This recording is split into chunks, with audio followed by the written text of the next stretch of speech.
कक्षा 12 के MP board के सभी विद्यार्थी, जैसा कि मैंने आपको कहा था मैं आपके लिए अर्धवार्षिक परीक्षा का पेपर लेकर आऊंगा। तो आज हम देखेंगे भूगोल का अर्धवार्षिक पेपर। 80 नंबर यदि पूरे चाहिए तो वीडियो को जरूर देखिएगा, ठीक है। तो देरी ना करते हुए चलिए वीडियो को जल्दी से कर लेते हैं स्टार्ट। सबसे पहले प्रश्नों को पढ़ते हैं अच्छे से। देखिए, सन 2011 की जनगणना के अनुसार भारत की जनसंख्या निम्नलिखित में से कौन सी है? 121 करोड़। निम्न में से एकल कृषि नहीं है। देखिए, एकल कृषि का मतलब होता है जिसमें एक ही प्रकार की खेती हो। तो जो मिश्रित कृषि उसमें दो या दो से अधिक प्रकार की खेती की जाती है, तो ये कहलाएगी आपकी मिश्रित खेती। निम्नलिखित में किस राज्य का प्रमुख तेल क्षेत्र स्थित है? तो असम। इसमें से तृतीय क्रियाकलाप कौन सा है? तो व्यापार।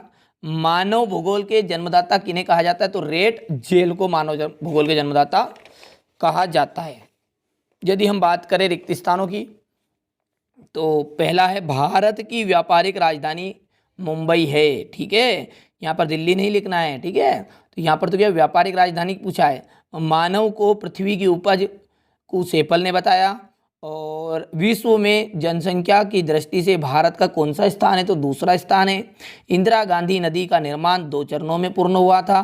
चाय सर्वाधिक कहाँ पाई जाती है? तो असम में। विश्व पर्यावरण और विकास आयोग का गठन रेगिस्तान ने किया, तो संयुक्त राष्ट्र संघ ने। सूखा संभावी क्षेत्र है तो पश्चिमी मध्य प्रदेश। सोयाबीन उत्पादक राज्य तो मध्य प्रदेश आ जाएगा इसका। सिख धर्म, ठीक है। तो यहाँ पर देखिएगा सिख धर्म पंजाब हरियाणा में ज़्यादा पाया जाता है। और सबसे लंबी गैस पाइपलाइन हजारी विजयपुर जगदीशपुर। कृषि, और कृषि का जाएगी प्राथमिक क्रिया के अंतर्गत कृषि हमारी आती है। चलिए आगे बढ़ते हैं। क्वेश्चन नंबर 4 को समझेंगे अच्छे से। देखिए, व्यवहारवादी भूगोल का संबंध किस सार्वजनिक विषय से है? तो मनोविज्ञान से है। किसी देश का जो वास्तविक धन क्या होता है? उस देश का जो निवासी होता है ना, उसको ही वास्तविक धन कहते हैं। भारत के किस क्षेत्र में जल की मांग सबसे अधिक है? ठीक है, तो ये है किस क्षेत्र? तो यह आ जाएगा कृषि में सिंचाई करने हेतु। मानव विकास का उद्देश्य क्या है? जीवन की गुणवत्ता में सुधार करना। भोपाल मध्य प्रदेश का किस प्रशासनिक नगर है? तो प्रशासनिक नगर के अंतर्गत ये आता है। और सतत पोषणीय विकास का उद्देश्य क्या है? तो प्राथमिक संसाधनों का संरक्षण। अब रही बात सत्य सत्य की, तो सत्य सत्य जानते हैं। पर्यावरण निश्चयवाद के अनुसार मानव प्रकृति का दास है, तो बिल्कुल एकदम राइट है। खनिज संसाधन संपूर्ण विश्व में समान रूप से वितरित है, तो देखिए आप खुद जानते हैं असमान रूप से एक प्रश्न भी है कि खनिज संसाधन जो है संपूर्ण विश्व में असमान रूप से वितरित है, क्यों या क्या कारण है? तो ये असत्य हो गया।